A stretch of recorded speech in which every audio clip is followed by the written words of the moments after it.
Yo guys, this is Reinhardt, it's your favorite Russian talking, and today we're going to be talking about some cool Unholy Decay changes and some overall decay changes that I'm not a big fan of.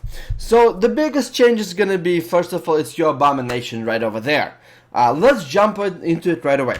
So the biggest change is we get this awesome pet. It's a mini Abomination, and kind of I wish the texturing would be actually a little bit better, because the texturing on this guy is quite a bit lacking. It looks like they just took the model from Warcraft 3 and just enlarged it, because the texturing is really terrible. But the cool thing about this little guy, it has a grip. Yes, we get a second grip right here. So the cool thing is we can do this. We can actually grip the target once, and we can grip the second time target. The cool applications of that double grip is if we want to force a line of sight on any target, we can do so. And with a talent from PP that gives us basically 80% snare on our death grip, we can actually murder some of the classes. Like warriors, for example, because they don't have... Like, this is really cool implementation. Look at this. This guy is shooting me, right? So this is how we can do. We can grip him right over here, and we can grip him right over here. Like, the implementation of this is pretty awesome. You know how, like, the mobility of the warrior, where they like charge, intercept, heroic leap, and they're all over the place, right? I get the feeling that we're going to be doing the same thing, but with the grips itself. Now, on a consistent basis, the grip he has is a 30-second cooldown. This 30-second cooldown grip is actually not bad at all. Because technically we can grip approximately every 15 seconds the target. What that means is that we actually gonna show the big middle finger to the warriors. Every time warriors are gonna be training anybody else but DK class, then what's gonna happen is this is gonna be hilarious, but every time a warrior trains anybody besides the DK, we literally gonna be gripping them off of our target. This is how it's gonna look like. Warrior charges the healer, you grip them with your pet. He heroic leaps onto your healer, you grip them back with your actual grip. He's snared by 80%. We get this talent, which is 80% snare from your grip. Now, 30 seconds, then after that, in 15 seconds, he charges your healer again. That time, both of your grips are on cooldown, there's not much you can do. So you chain of ice them, you stun them, you do whatever it is, right? Then, after that, he as soon as the healer gets enough range, and he does the third charge. So 0 seconds, 15 seconds, 30 seconds. He does the third charge, you'll have 2 grips available. And heroic leap is like 45-second cooldown, so it got a little bit nerfed. Also, on top of it, we get the ranged Necrotic Strike that I talked about it. The damage loss of the ranged Necrotic Strike is very minimal. Itself by itself, Necrotic Strike does 27,000 damage between the physical and the shadow portion combined. However, the physical gets reduced by the armor. So let's see, how much armor am I rocking right now? Let's armor 28%. So if we take off 28% of the 14,000 damage, that's approximately like what, 4,000 at least, I would say. So all of a sudden, your actual shadow portion of the Necrotic Strike will start doing more damage than your actual hybrid between physical and shadow. Also, it becomes a range, 30 yards range. However, the biggest problem with that is you lose potential DPS by losing extra 3 runic power from your popping your festering wounds, and you losing your Unholy Frenzy. Your pet does start tracking pretty good. It does pretty good damage. So with that said, yeah, losing Unholy Frenzy is kind of a bit of a problem. So with that said, this is gonna be pretty hilarious, because we're literally becoming a range class. We're gonna make all those warriors, all those melee classes pretty much gonna be really frustrated dealing with us. Why? Because essentially we have this thing where, let's say I did the aggro. We're kiting the warrior, let's have a chain of ice over. Let's say warrior charges on us, right? We're putting our pet behind. We're doing a couple death strikes to heal ourselves, and then we're gripping the warrior back away from us. And then we can grip him back forward to have an 80% snare by the time you feel like his charge cooldown is actually coming back up. So it's gonna be pretty hilarious when we're trying to kite any range classes and we're gripping them off of us using our pet. So lots of implementations. It's a really cool utility. However, knowing Blizzard, they might ruin it for us and put it like on a 2-minute cooldown or some dumb shit like that. The reason why is because it's known every time the case gets something fun, it's giving taking away. Also, couple things that I like about Sludge Belcher. He no longer has Huddle. Instead, he has this projectile Bile, which reduces 50% of his damage when he's not enraged and 60% when he is enraged. When you grip them, they become rooted for 2 seconds with your pet when it's enraged, and this is how your enraged pet looks. Pretty awesome, if you may ask me. With that said, there's a few also kind of a miniatures here. When you pet, you want to be the second person who grips because you want to have uptime of your 80% snare as long as possible. If your pet is enraged, you want to be the first person who grips if you are coordinating a double grip. Why? Because it roots the target for 2 seconds. So, second thing is we're getting our corpse shield. Basically, it's kind of like a 90% sacrifice, 90% soul link. Basically, 90% of the damage we take for 10 seconds is going to be transferred to our pet. So, with that said, is if your pet dies, it cannot be resummoned for another 30 seconds. Basically, what's going to happen is we're going to lose 1 grip in the middle of that time, which is huge, and we don't want that. So, the biggest thing is Let's backtrack a little bit and look at the big picture of it. So we have this thing, Outbreak. Your Virulent Plague, it's your disease, and it does a shitty ass freaking damage. So it does about 2.8k damage and 5.7k without any procs. I just have a proc right now. It does really terrible damage. Get away. So, with that said, what is gonna happen is, well, the first talent that increases it makes it tick 50% faster is absolutely almost replaceable unless you're running an RBG and you need to like multi-dot a lot of targets because explosion can actually add up to quite a good damage. But a single target damage, it's really shitty. So in arenas, we're gonna pick Always Surf. First of all, I cannot still see the second mini skeleton. However, this one removes the cooldown off of your Raise of the Dead. So, with that said, never ever use Projectile Bile outside the corpse shield. Why? Well, simply put, is if your pet gets focused, let it die, resummon it back. Makes sense because there's no reason to use any cooldowns. There's no reason even to Death Coil heal your pet, essentially, unless we can maybe have a minor glyph or something. Like, I don't know, like the only time I could see potentially practically healing your pet is actually just reduce the cooldown and just Dark Transformation a little bit better. But yeah, there's no reason to actually worry about your pet at all because there's no cooldown on its resurrection. However, if it dies under Corpse Shield effect, where you're transferring the damage that you take to your pet, it gets on a 30-second cooldown. So when you pop your Corpse Shield, make sure you're popping your Projectile Bile at the same time to mitigate that chance of its dying. Otherwise, Asphyxiate is absolutely garbage because it is channeled ability. You literally channel it. And debilitating infestation of 50% snare for 3 seconds. The fuck is that? 3 second 50% snare. What? That doesn't make any sense to do it actually. Like, what are you? If it's AoE 50% snare, it's not much. It's better to just Chain of Ice, and instead of using Outbreak to snare somebody, even in the AoE situation, it's better just to put a Chain of Ice. Like, legitimately, Sludge Belcher is just a no-brainer in this situation. Also, our Gna, our pet stun, gets on a 1.5 minute cooldown, and it only stuns for 1 second and 2 seconds when it's enraged. 1 or 2 second stuns. Wow, Blizzard is being generous, my friends. Thank you very much. However, not having a stun, I can deal with it because we have double grip. With the grips, we can come up with some really, really nasty freaking shit in terms of line of sighting and killing our targets. Dark Arbiter basically still doesn't do any damage, and I'm more inclined to actually going onto the Soul Reaper itself, because it's just the way it works. And also I want to know, maybe even Defile could be the best pick here as well for the single target damage. The only thing I'm wondering about the Defile is one thing, is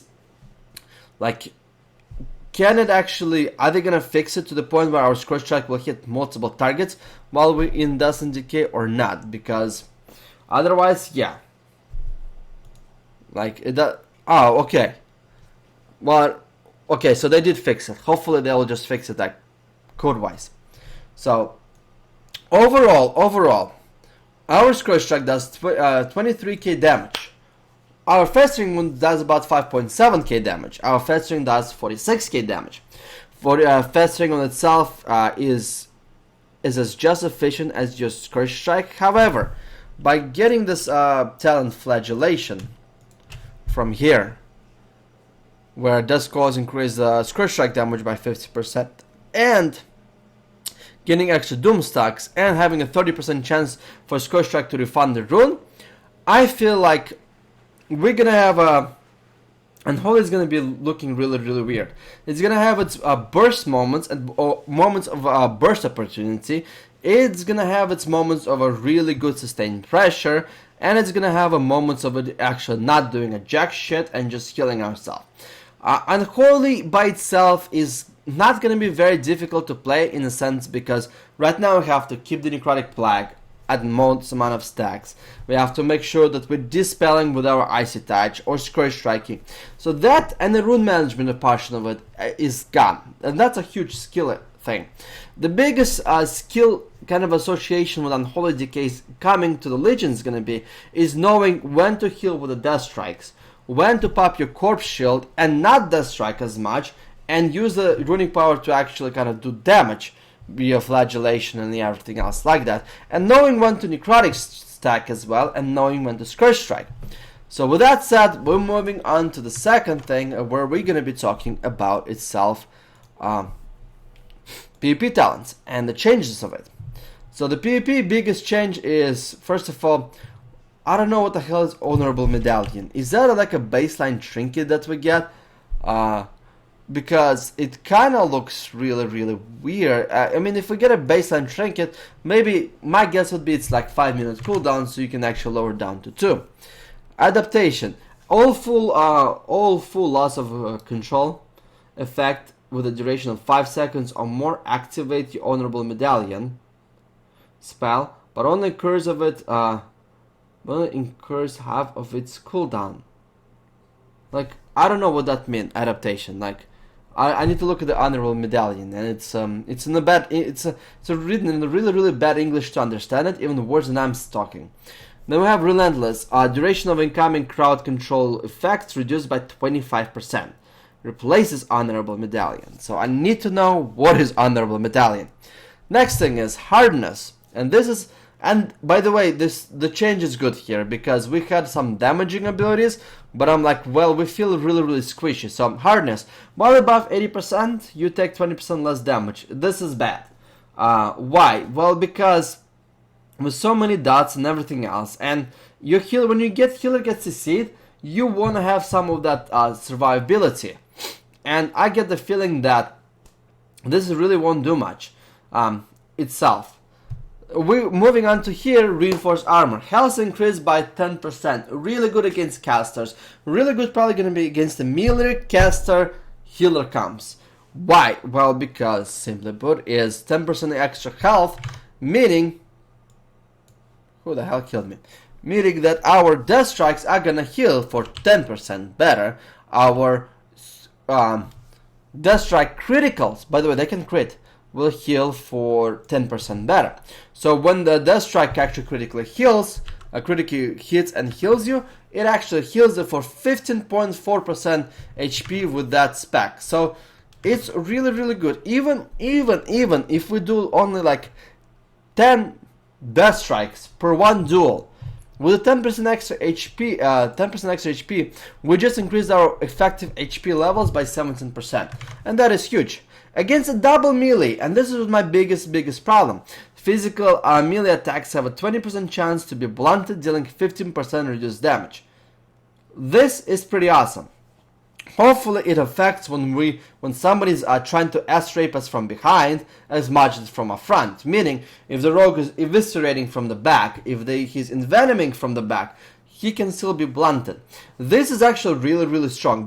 Mathematically speaking, it's 10% baseline damage reduction from melee attacks, which is pretty good. However, it's not really that. It's not 10% because there's no melee attacks are not very consistent. So let's say if the arms warrior does 70k damage and then like 10k, 10k, 10k, 10k, 10k, then basically that's 70k.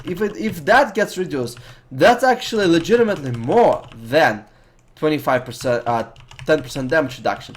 But nevertheless, it's actually gonna be legitimately good. As you can see, guys, the actual we get plenty of runic power, and I'm not even fully spec'd into runic power management yet. And we actually can heal for quite a bit. Let's resummon my pet. So this against, I think, melee healer combination. This is against the double melee teams. This is gonna be against the spell cliffs. Damage taken from magical critical strikes are converted into disease on yourself, dealing nature damage over time. My best guess, it should not be dispellable by like your paladin healer, because that would be too OP. Healer gets CC'd, you get bursted down, you get this disease taking on you. Paladin comes up of the crowd control and just dispels you. Wham! Wham! Fucking Deadpool is awesome movie, by the way. So with that said, Dark Simulacrum is probably gonna be against the melee heavy teams, who has absolutely no damage.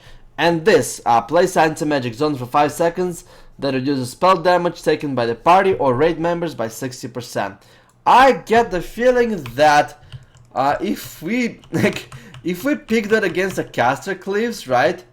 Well, basically the cadaverous spell, or this one, is gonna make it so we essentially not gonna be targeted by spell cliffs quite often. However, if we get actually targeted by, if we don't get targeted, and one of our allies gets targeted by that, then we're putting anti-magic zone onto the ground itself. Well, that's great, we just saved their life, but that basically lets all the spellcasters that you're facing will let you know that you're actually not running a cadaverous speller, and they will start focusing you after that. So it's kind of like, I don't know, unless you're really playing with some like healer like Holy Paladin. And Holy Paladin in Cataclysm were very squishy against the casters. Maybe if the Holy Paladin would be very squishy against the caster cleaves, then yeah, maybe I can see us going to like anti-magic zone. Otherwise, I think Cadaverous Speller is way better. And then everything stays the same except this reanimation. Cast 2 runes. So it's a very expensive talent. Reanimates a nearby corpse, summoning a zombie. Does it require a corpse or not? That's one of the biggest problems. I don't think it requires I mean, can we buy corpse dust? Hint hint. But anyway, so I don't know. But this actually looks legitimately like a strong ability. Why? Well, having 2 death grips at the same time, if we're popping a ghost from here, we can just move to the ghost, grip the target, have the ghost explode, and do damage. However, with a 5 HP, it can be very fragile. So I need to play with it a little bit more and see what's going on, because this looks like could be a cool talent, but it could be just a crappy talent as well. And then obviously we have Necrotic Strike. So, with that said, I am not sure about Necrotic Strikes, because the Scourge Strike will do a lot of damage. The Necrotics have to absorb a lot of damage too.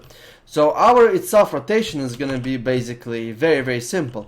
We're going to be applying a bunch of diseases on the target, we're going to be doing some, and if in the melee, we're going to be doing essentially Necrotics.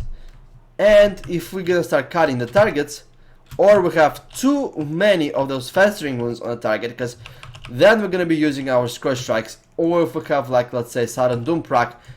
And now, talking about the small windows of burst. The Sudden Doom can be stacked up to 2 times, right? What if we actually build up some runic power, and we have, let's say, 6 or 7 festering wounds on the target? all of a sudden we can burst the target by putting a Soul Reaper on it, while doing 3 Scourge Strikes in a row afterwards, with the Death Scroll implementations as well on it. So it does give us a bit of that room of burst. Like if the target gets too many Festering Wounds via Soul Reaper, and Soul Reaper will hit for like, actually no, the Soul Reaper is actually very, very shitty. Sorry, it doesn't make any sense using it at all. 9.5k physical damage after 5 seconds. Up to 3 Festering Wounds can be popped. The 3 Festering Wounds will do 15k damage, and 9.5k plus physical on top of it. With damage reduction, will do like, the one Soul Reaper will do as much damage as the freaking Clawing Shadows. So with that said, yeah, it's not good. So we're gonna probably pop Defile, grip the target with a bunch of Festering Wounds on it, do a couple Scourge Strikes, and do a couple Necrotics, and basically gonna try to burst it down that way. So it's gonna be very, very interesting, but I do think that Unholy will get some of those burst opportunities as well. And that's it. That's all I have for you guys for the Unholy changes. We actually finished a couple of projects as a Gamers League, and I'm gonna be keeping you guys updated with that as well. There's a couple of cool, awesome things we're actually working on. Otherwise, guys, thank you for watching, and до свидания.